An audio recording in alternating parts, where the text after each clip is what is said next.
Buddha is burning, Mircea Eliade. Buddha as scapegoat and Buddhist self-immolation as human sacrifice. Buddhist interiorization of sacrificial fire.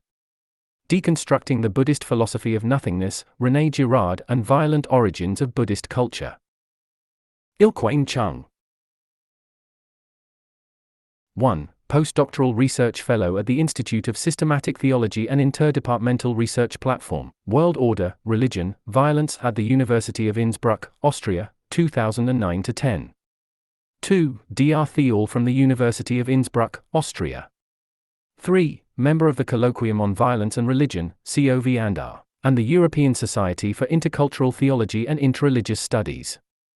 4. My research focuses on the social anthropological approach to Buddhism, René Girard's mimetic theory, the dramatic model for interreligious and intercultural hermeneutics and cultural encounters, and Girard's theory in the context of the postmodernism and poststructural theory. 1.1 Buddha is burning, interiorization of sacrificial fire. Buddha is burning. The Buddha burns with heat because he is practicing asceticism. Tapas. Either Dhammapada, 387, says that the Buddha is burning, and tantric texts assert that the awakening of the Kundalini is manifested by a burning. In his essay Die Interiorisierung des Opfers und der Aufstieg des Selbst, Artmann, Heistermann has described the interiorization of sacrifice and interiorization of fire. 2. Interiorization of sacrifice means not only reduction of violence in the sacrifice, but also substitution of sacrificial material, Substitution der Opfermaterie or Reducierung BZW. Substituierung der Opfersubstanz. 3. The world renouncer becomes sacrificial fire. Point for the practice of shaving the head is well attested as a symbol of cutting off world-renouncing Buddha's desires.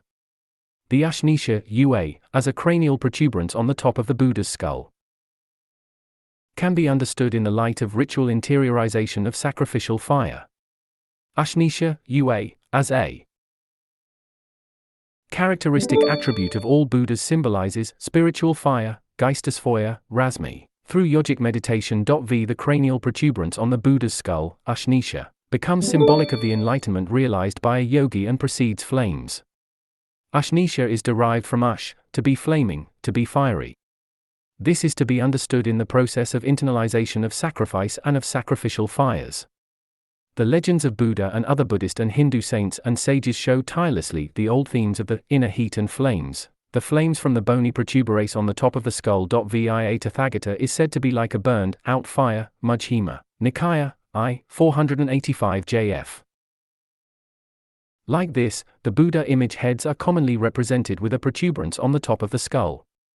While these features have been explained as one of the major signs with which a Mahapuruha is endowed, the depiction of hair on the skull of a person who had cut off his hair while renouncing the world has baffled scholars of Buddhist art, and has been the subject matter of great controversy. 7 The vast majority of extant Buddha figures belong to the type with a definite cranial protuberance, Ua, the whole head together with the protuberance being covered by small short curls. This type appears about the middle of the 2nd century AD, and rapidly becomes the general rule in Matha and in Gandhra, spreading from both areas to the Far East and to the southeast of Asia. In a comparatively late form, commonest in Siam, but not unknown in southern India and Ceylon, the Ua is surmounted by a pointed flame. What is an Ua, ply, usa? Later tradition, both literary and plastic, makes it a bony protuberance on the top of the Buddha's skull. 8 Buddha images from Buddha Gay, Nland and Gapanam in India have a flame-like Ua on the top of the head. A feature that could have been copied from the Sinhalese Buddhas is the flame-like Ua, which is very prominent in the Sukadaya Buddhas. This idea no doubt originated in India, where it is referred to in literary sources. The following reference to the Ua appears in the Siddhamappuaka in the form of a question. By reason of what jna is it that the Tathagata's cranial protuberance, Murdni Ua, shines? In the Lalitavistara this question is answered as follows: when the Buddha is in Samdhi, a ray, called the ornament of the light of gnosis, jna, proceeding from the opening in the cranial protuberance, Ua, moves above his head. There was a belief that this Rasmi proceeded from Buddha's head, and in some of the images of the Gupta period took the form of a halo around the head of the Buddha. That this idea of a halo halo reached Southeast Asia also is apparent from the back of the heads of certain statues, which show vestiges of a halo which was once attached. Other early Buddhas had only an UA on the top of the head. 9 In both Mahayana and Theravada traditions, the Buddha image has come to be credited with radiance and a fiery energy. It has also become the focus of an elaborate iconography, such that its sacredness and potency were intensified. In the traditional belief, moreover, every Buddha image inherits some fraction of the teja, fiery engri, which the Buddha himself possessed in incalculable abundance, and which is conventionally represented by a fiery halo, a flame springing from the top of the head, the gilded surfaces of bronze or stone, and so on. X in his book Zen and the Brain, Toward an Understanding of Meditation and Consciousness, James H. Austin has interpreted this cranial protuberance or cerebral protrusion as an expansion of consciousness. Early Indian sculptors started to depict the Buddha with a rounded lump on the top of his head. This protrusion, the Ushnisha, long anticipated the bumps of the Western phrenologists of the last century. It was designed to represent an upward extension of the contents of the cranial cavity. In this manner, for Austin, successive artists symbolized the fact that enlightenment conferred an expansion of consciousness, an enlargement of insight wisdom, and the enhancement of mental capacities in general.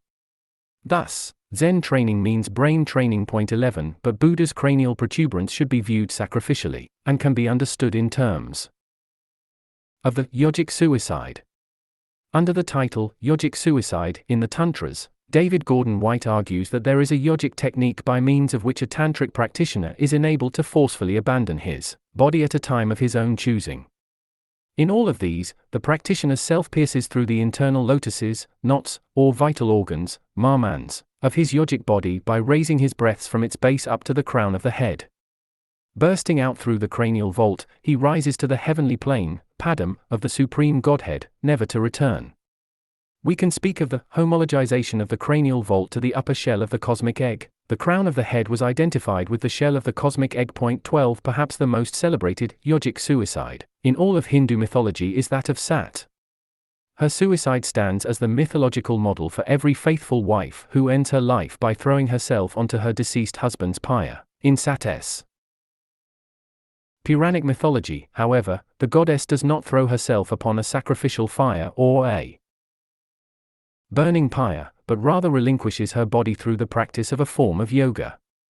She is depicted as raising her upward breath, udna, and mind into the navel, heart, breast, throat, and space between the eyebrows prior to combusting. 13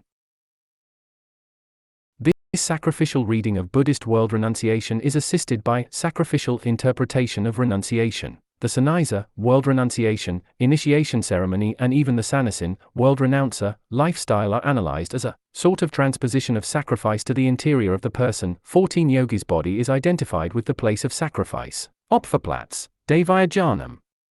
This place of sacrifice is interiorized in Yog. 15 World renouncer's own person becomes at once the seat of, and the raw material for, a burning up, a permanent oblation, offered upon that internal flame. 16 World renouncer is fire. 17 It is the sacrificer himself who is transformed into the sacrificial oblation. 18 Mircea Eliade, Yoga.